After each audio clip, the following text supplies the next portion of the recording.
Hello, Crystalline. Hello, Sonia.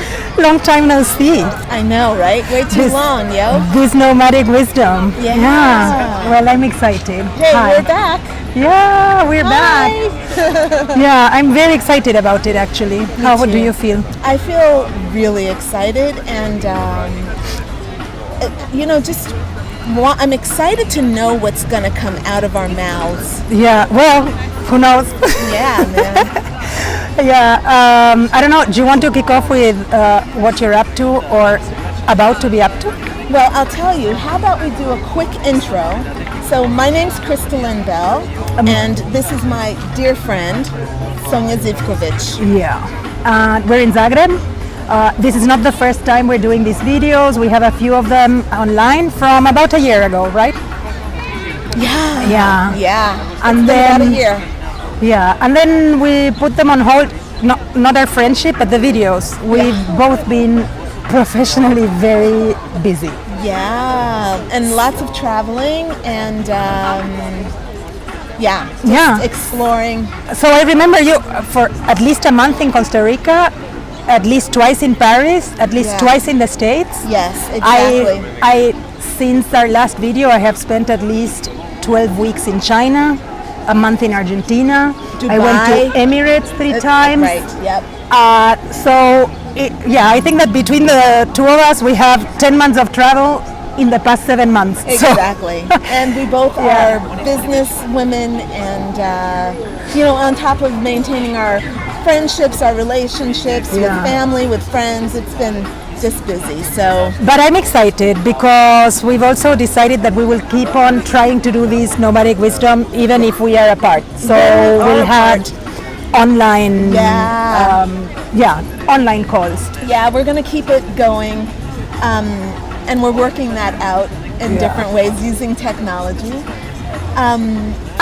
And the way it works is we schedule that we will be speaking on camera, but we seldom schedule what about. Yes, exactly. This is one of those times. We don't know what's going to come up. Yeah, exactly. And Sonia and I are both, we are currently, we're calling ourselves nomadic because we're still moving around the world and following our instinct. We don't have like set plans where boom, boom, boom, we're going to be here, here, and there. We know a little bit of that, but really for both of us, it's important that we follow our instinct and really see where spirit leads us. Yeah, and I think that, we call this Nomadic Wisdom, and then as generally happens after I was relating to the name, because it is not so related to the geography. We've said this many times. Yeah. It is related to, I think, the state of presentness that being nomadic requires, where you really have to connect with where you are and be deliberate about the life that you create in each new space for yourself. Absolutely. And it has to do with the presentness required by both our jobs. Yes. And so I think that it is more of a nomadic mindset than necessarily moving around so much, which we do. But I'm very established in Zagreb when I'm not traveling for work. Yes, So definitely that makes a lot of sense. For me, a nomad in my mind is someone who has chosen a lifestyle that moves them from place to place based on the call of nature. Yeah. I think usually nomadic, I think about like tribes, in Mongolia or in the Eurasian steppes somewhere, and they are with their sheep and they're following, whatever greenery they can or this type of thing. Yeah. And as you said, it requires a certain amount of presence and a certain mindset where you feel grounded in yourself, or you feel grounded in something, and it has to be yourself because that's the only thing you got. This is our first, what will we call this? Bite, like bit. Because one of the best readings I did in the past few months is totally related to sense of belonging. It is this person I admire so much. I have spoken about her many times, Brené Brown, and her last book is called Braving the Wilderness. And she defines wilderness as that place where you truly are, as that state where you truly are yourself. And she talks about sense of belonging, and goes very deep into that because of her personal story, which is not relevant, right? I recommend this book very much, but it is about being very grounded in the authority of who you are. Yes. Wherever you are and wherever you belong doesn't require that you have to negotiate who you are and what you believe in order to belong there. It is difficult to master. I think it is one of the best goals in life, and it is not related to geography. In fact, I think that there are lots of people who move from place to place seeking for that sense of belonging and not realizing that actually you carry who you are and the issues you have with yourself everywhere you go. This is amazing. So anyway, I thought it's relevant, right? It's really relevant because, oh my God, this little cutie pie is adorable. So cute. Well, we cannot probably film him. Oh, you are so sweet. Anyways, we are in a very public place, Zagreb, which is I consider a very public, a very cool city to be in. The summer starts, all the public places are maximized. This is the beach in the middle of the city. 100 meters from here, there's a space that's dedicated to food and football. Very, very snazzy and really city. cool. Futbolerka. Yeah, this is a great city, and I'm so happy to have chosen to be here. Like, I feel led here from, spirit, by my angels. Like, come to Zagreb because they take care of people. I love it. It's really inspiring. And it got us to meet. It brought us together. Absolutely. Yeah. Definitely a blessing. Yeah, so we wanted to maximize using public spaces in Zagreb while we're together. Because the piece of news is Crystalline is leaving Zagreb soon. Yes, I'm moving to Italy in 6 weeks. 5 weeks. 5 weeks now. Yep, time is marching on. And it's exciting. But okay, so I want to go back to what we were talking about. Because you were talking about a sense of belonging, and it's really important right now. At the time of the filming of this video, it's July 5th, 2018, and the sun is in Cancer. So I do astrology, I do astrology as an intuit. I'm not a professional astrologer that has been formally trained. I'm an intuitive astrologer who has trained herself.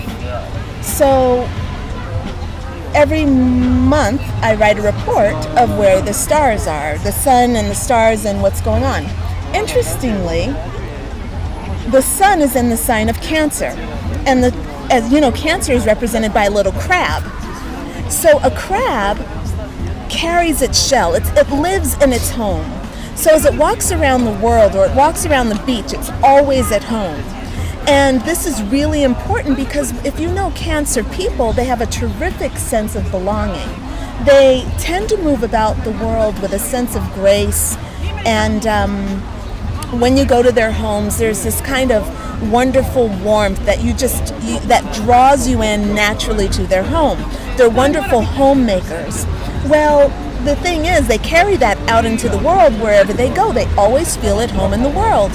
So the symbol of the crab is really important right now as the sun is moving into Cancer, or is moving through Cancer. It'll be here for until July 22nd, so that's like another 2 weeks or so.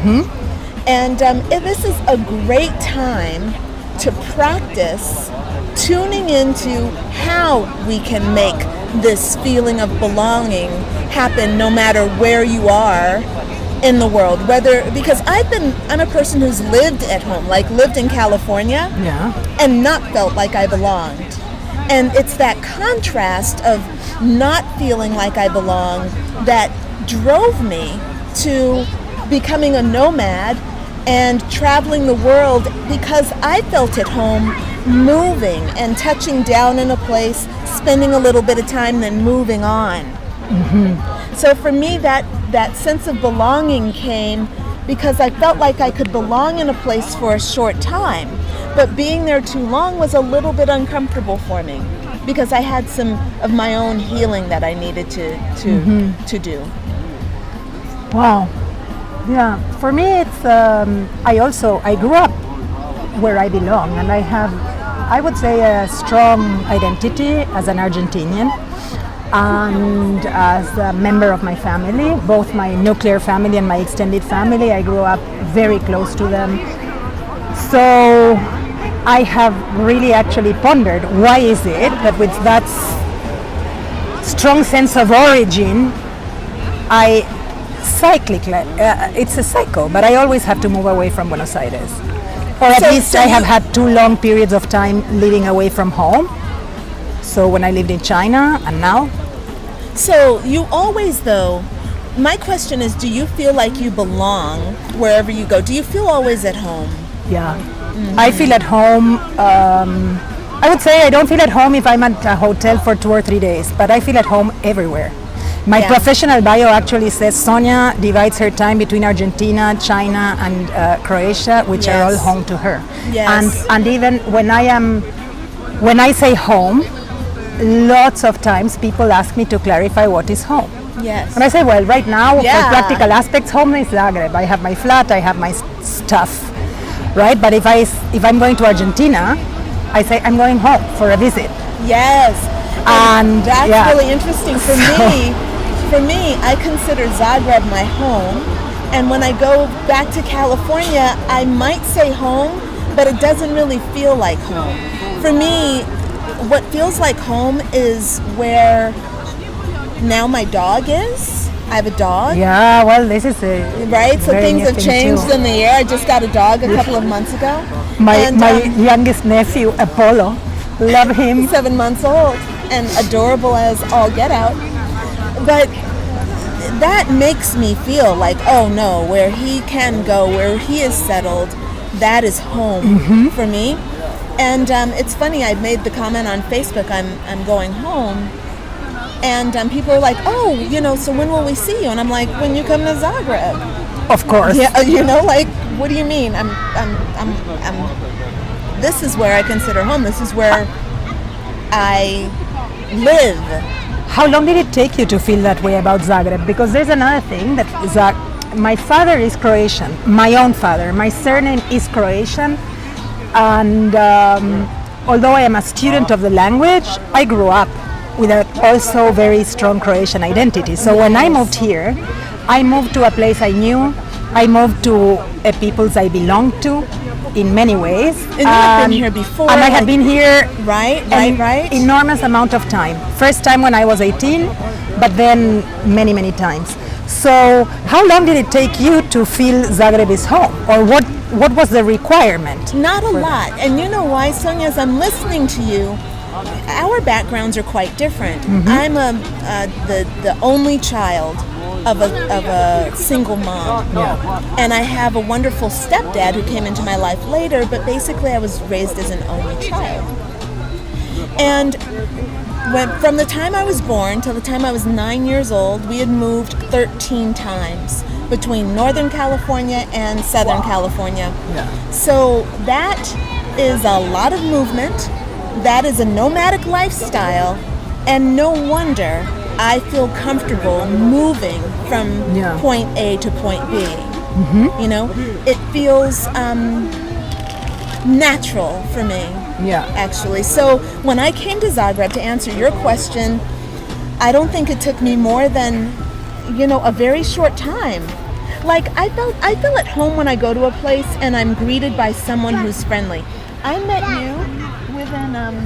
met you within 2 weeks of living here, and those are the kinds of things, you and Anita and Anna, home.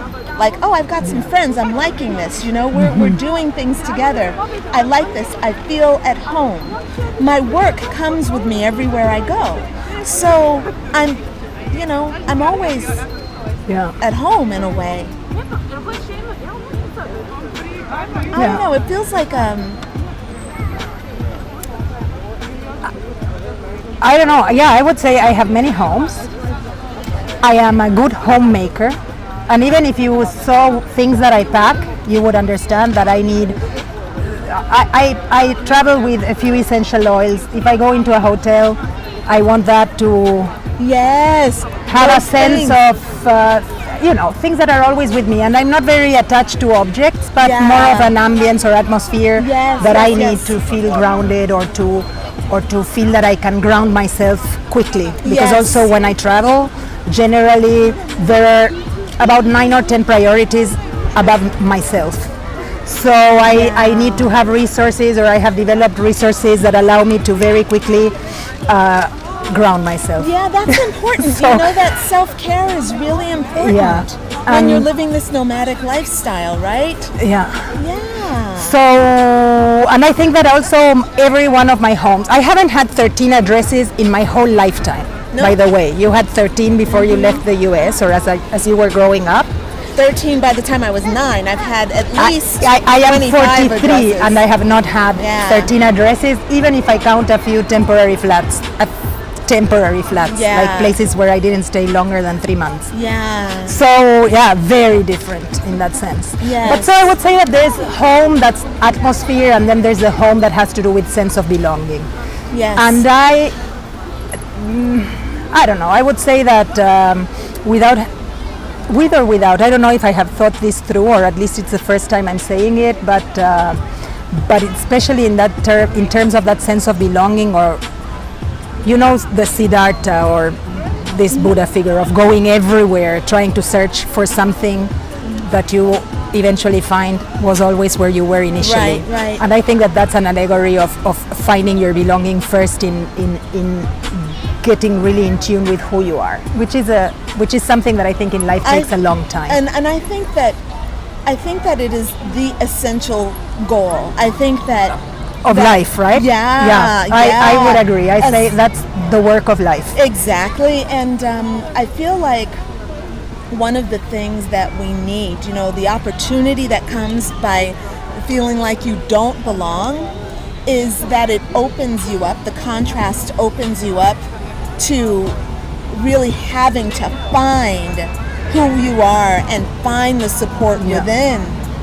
And being a nomad, and going out into the world and not knowing your roots, I think is really a challenging thing. And though I found a lot of comfort in being out there, I'm a pretty grounded person. Yeah. And I've always had, good people back in California that could support me from afar. Even if they couldn't travel with me, I had my pillars of strength that are there. My Sammy, my Angela, my aunt, and my mom when she was around. They always were there. I knew them, and they were like pillars for me. But you know what is coming to my mind, Sonia? Do you remember in the book by Paulo Coelho, The Alchemist? Yeah. Well, which is Siddhartha reversion, right? Yeah, I guess Saying so. that cyclic.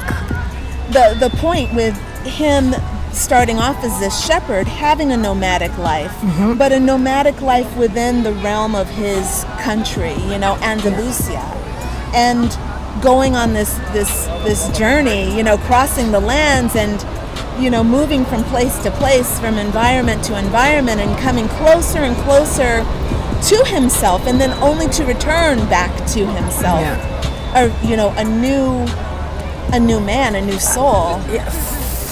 Finding yourself anew, right? Yeah. I think kids have this sense of self. You know how you grow up until you're about 5 with you don't have a secondary self-perception. Who you are is totally fine. Yeah, because so good. every kid is the Age best 5. is the best person ever. Look, there's something that I tell a lot in workshops I do for teachers, and it's if you go into a kindergarten classroom, so kids are about 5, before they start primary school, this is a bit sad, and you ask kids, who's the fastest in this class? All boys put their hands up. Yeah. Who's the prettiest in this class? I mean, I'm sorry for the stereotype, but and all girls put their hand up. And you go into the same class, same individuals 1 year later after they have done grade 1. Yeah. And it is the moment when kids become aware that there's somebody else who is appraising them. You know, this look that sometimes meets approval and sometimes doesn't. And you go and ask the kids the same questions. Who's the fastest boy in this class? Everybody points at one boy. Yes. And if you ask something for the girls, everybody points at one girl. So this is about the age where kids start accepting unquestioningly the labels that we put on them. Well, and you know what's also kind of coming to my mind is remembering myself as a child at this age, feeling myself say, oh, she's the pretty one or he's the fast one, and giving a bit of my power away. Like, oh, it can't be me. There's almost like, okay, I can't be that. This one is, because everyone says this one is. Everyone says she's the pretty one, and the teacher gives her the attention, the boys give her the attention, therefore, okay, I'm no longer the pretty one, she's the pretty one. It's an interesting shift in consciousness. Do you know what's really incredible? We were talking about you having moved 13 times. I don't know if this involved every time a change of school, but I assume that there may have been changes of school that are frequent. And although, so for one, being aware of assessing where the power is fundamental for you to very quickly find your place in a group. Absolutely. However, it may have provoked an earlier grounding in who you are. That say, me, I went to the same school since I was 4 until I was 17. By the time I ended that school, trust me, I had borrowed and accepted everything that had been said about me, because I had not had the opportunity of changing social groups or what role I occupied or what function I had in those groups. So I think that we talked about this in an earlier video, but for instance, when I was 17, I knew I was a strong leader, I knew I was clever, I knew I was fun and a good sport. However, it was never in my role to be pretty, right? I was not one of the girls who were, in the social mold of what constitutes, like the pretty girl that will belong in every party or dance with a boy in every party. I was awkward, I was very tall. And so in that sense, for me, it took a really long time. I did not begin that journey of awareness of who am I and who I want to be. It is even worse. I did not even realize that there were many things that were a choice, and that the only thing that they required was for me to accept I am this, or I want to be this, or I don't take this one. So peeling off those layers of identity that were acquired but not really me, it started happening when I was about 27, and then it was reinforced by the first time I moved away from home. That's why for me the abroad, the being elsewhere, you is moved so away powerful. When you were 27, that was the to first China, time. Okay, I went from Buenos Aires, so the place where I had grown up, being a teacher, which means not ever having left the suburban private school setting. So thinking that I was diverse, but it was a diversity that was enormous compared to the very uniform environment where I grew up, but zero diverse to what I would consider diversity today, and what my friends who grew up with me and are still my very good friends believe to be diverse. Like for them, I am someone who's completely out of the box, and for me, I am someone who is slightly out of the box within conventional standards. So this moving and everything may have actually exercised that muscle of you affirming yourself in who you are. Yes, I think that is partially one of my teachers. I would say that, being nomadic and having this has definitely, taught me early on to have an independence. Although I wouldn't say that I didn't know myself at that time. I'm just now really starting to understand the depth of who I am and like what's here. I'm starting now to know me, and now I'm starting to develop that relationship with myself. But there were definitely a lot of challenges that helped me see the many facets of myself, which for me it was probably a little too ungrounding, actually, because it was very hard to get a rhythm, you know, when you're in a school for 3 months and then you're gone. Oh yeah. You know, that during those formative years, it's like you come in, you show up, you get a slight rhythm, and then on top of it all, during those 3 months, because it was difficult to get childcare, it was difficult to get a ride to school, I'd have days when I was absent, you know, so it's like out of the 90 class days that probably would miss 20. You know how yin and yang, right?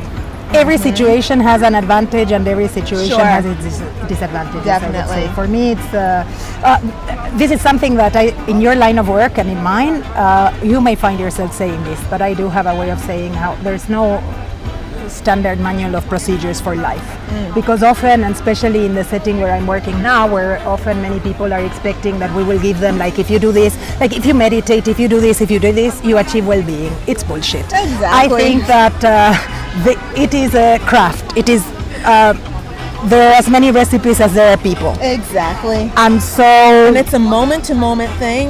You know, there are moments when you have it and moments when you don't. Oh yeah. And so, yeah, I think that's funny. Yeah. Funny, peculiar. Yeah. Yeah, definitely. An interesting exploration. So I feel like this idea of belonging is really important these days, as especially as we get sucked into so many options of what we can be, what we want to do. Like, you know, you think about, okay, I want to take a vacation. I have so many choices about where I want to go for vacation, you know, like I go anywhere in the world, the whole globe. And, you know, do I want to go do it the way this person did it? Oh, I went to a resort and I stayed on the resort and blah, blah, blah. And I'm like, okay, that sounds appealing. And then you see other people, I did a cruise and blah, blah, blah, blah, blah, and a cruise. I'm like, okay, I could see where that could be appealing. But it's like none of those things are really me, you know? So as I go about the world in my nomadic way, hanging out, and people are like, oh, what are you going to do? I'm going to go to Costa Rica. Okay, how long are you going to be gone? Oh, like a month, you know. I'm going to go to Greece. Oh, how long are you going to be gone? About a month, you know. Oh, Greece. We forgot you had been to Greece. Right? And to Romania on top of it all, right? I was in Romania for 2 weeks. I was in Romania. So, like, my way of doing things has come from living into my life, you know, and having that sense of belonging to myself, like feeling in, how do I feel? Well, you know, the standard amount of time for vacation is 7 days and blah, blah, blah, but I feel like I'm going to stay there for 3 weeks. But look, I think that there's a level of action where what you do has to do with who you are, but I think that's not it. I think how you do things says a lot more of who you are than what you actually end up doing. Well, I think it depends I don't on whether mean you're in terms of relating it or alignment to your principles, but I think it's still the same thing, because if I choose to go to Greece, it's because of my needs to go to Greece, not based on anything else, right? So yeah, it's not where you go, but it's how you. It's how you go about it. Yeah, how you go about it, or why you've gone, and what's going on inside you that literally. But I think that one of the things that causes a lot of dissatisfaction, especially to people who are still trying to figure out how to live more deliberately, is that they think that if they do the thing, say again the same examples, meditation, that will define or give them a more sense of a grounding of who they are, and I don't think it's achieved that way. That's why there is no recipe. Yes. It is more in an approach, it is more in a mindset, it is more in the process. I don't know. I would need to explore it further, but Well, and I think it depends. Like, you know, so many people in the U.S. don't have a vacation. You know, 1 week God maybe. forbid that an American person should not work for a day, right? As a generalization, I would say. Or God forbid that they actually go someplace, you know? Whereas here, it's expected that you're going on vacation. You know, you're going to have a couple of weeks vacation. Even if you cannot go on vacation, the vacation comes to you. The vacation comes to you, right? That's awesome. The thing is, I feel like when I'm talking to my own countrymen, there needs to be a more expansive view of their lives beyond the limitations of work and what the job says. Like rethinking how we go about being in the world, rethinking our jobs. Like people will, find themselves getting laid off and they think, oh, this is a tragedy. And I'm like, no, this is an opportunity, because what comes next? Where were you in dissatisfaction with that job, and where is the universe calling you now? And do you want to go into this new space having the same old fears and having the same baggage? Do you want to make a lateral move? You've been laid off from work. Do you want to make a lateral move, or do you want to make a step up? Where's the opportunity for you? You got to go in there and create it, though. But what reinforces my point of view is this thing of the what changes, right? What changes is what you do. And so many people allow themselves to be defined by what they do professionally. Right. So for me, the typical example is a first date, right? Where this comes like, what's your name? What do you do? Right? And that I've always felt it's different when you are a foreigner or somewhere where you're a foreigner, but when you're back home, if somebody asks me what I do, what school I went to, all of a sudden they can feel, or they think they can feel, a lot of information of who I am by having that information. And while I have reached a point in my life where who I am and what I do are totally aligned, I would say that this is a novelty. This has been true of myself for the past maybe 5 years. But it was a long journey to get there. And because it is a process, I suppose that right now I think that I am full of awareness of who I am. But 10 years from now, I may look back and think, I thought I was so grown up when I was 43. Yeah, because that's the story of my life, where I know I can remember exactly how I felt and what I thought about myself, say 10 years ago. And thinking, I thought I had so much clarity, but that's bullshit. Or I have gained so much, or life has taught me so much since then. Well, we kind of know that that's going to happen. Yeah. We already At this point, I totally given. have accepted life as a process, and I love it. Yes. I have embraced that. But that's when my younger friends, I have friends who are 10 years younger or 20 years younger, and they say, oh, there is no age difference or whatever. And I go look, no, I understand where your comment comes from, but don't deny me my 10 years of life. Right. I hope that your next 10 ones will be as rich or even richer. Come on. Like, I also meet lots of young people who are so much more aware and resourceful than I was when I was their age. Sure. And so I'm thinking, dude, you are here now and we're having this conversation. The next 10 years, oh my God. Yeah, exactly. I can't wait to see what unfolds. But I think that process and experience is relevant, to say the least. And then there's another thing that popped up to my mind when we're talking about how people put so much expectation in the what, in terms of it will clarify or give me information or put me in the better place, and I am not sure that necessarily happens. And there's a conference, it's a TED Talk actually, and it's short and it is very powerful, and it's called The Paradox of Choice. Ooh, Have you seen it? No, but it sounds great. It's amazing. It's a psychologist called Barry Schwartz. And what he challenges is a belief that we have had for so many generations, that the more choice you have, the happier you are. Or, definitely choice comes with a certain amount of privilege. I think that having the freedom to choose.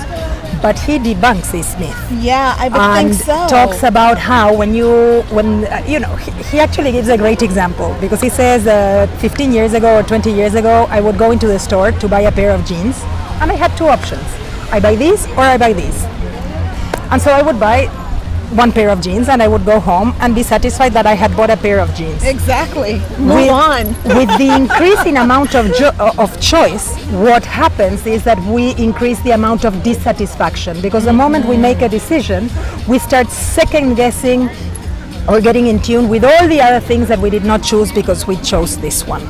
And there lies this paradox of choice, that not necessarily results, having choice doesn't necessarily result in more satisfaction or happiness. Yeah, but is that true? He argues the contrary. Is that true though? Just because you've made your choice, you then are pondering the other choices you didn't make, or you're negatively influenced by those negative choices. I'm not I would sure not that's talk true. in terms of true or not, because this is not a truth or lie situation. But it would be interesting to visit this when you have seen what he says.